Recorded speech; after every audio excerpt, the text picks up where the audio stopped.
I've really come to appreciate what the remnant has been standing for all these years, which is summarizes like the recognize and resist position, which is not sede vacantis, but recognizing the Pope, the hierarchy, the visible church, but also realizing that we have a major liturgical, theological, philosophical revolution in the church, and that we have to resist it. They resisted them, but they were the loyal opposition. We stay in the church and we fight.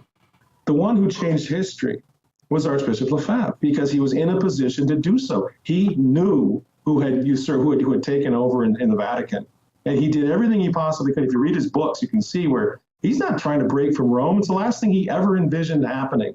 But when things got so bad, he believed that his first job was to preserve and save the faith. And so he did what he thought was best. He's a human being.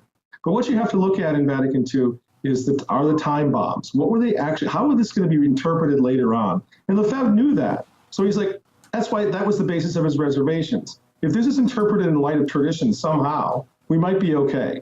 If modernists get a hold of this, it's going to be all hell breaking loose, which is precisely what happened. When you look at Lefebvre's baseball card and you turn it over and look at his stats, he has remarkable stats. I was actually confirmed by Archbishop Marcel Lefebvre. You were? Yeah, I'm very proud of that. I knew him. I was just a kid, but I mean, I got to meet him and I remember him and everything else.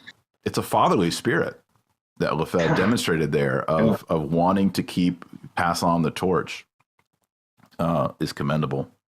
And again, I'm so glad you're bringing this stuff up. Matter of fact, you say you're reading about Archbishop Lefebvre. You're interviewing me. I should get you to write for the remnant. We're going to have to go through some tough times with this guy, Francis, because he's out there like a planet. Let's face it. I don't know what he's doing anymore. But people are seeing through it, and praise God for that. I think now we can begin with the serious business of Catholic restoration. People like you are saying, you know what, something's really wrong in the church. We need to talk about this. This is fantastic. We need to, let's use that expression from the old Braveheart movie, unite the clans. We need to come together. Michael, Matt, thanks for coming on. Hopefully we can do this again sometime. It was a pleasure, Taylor. Thanks very much. All right. God bless.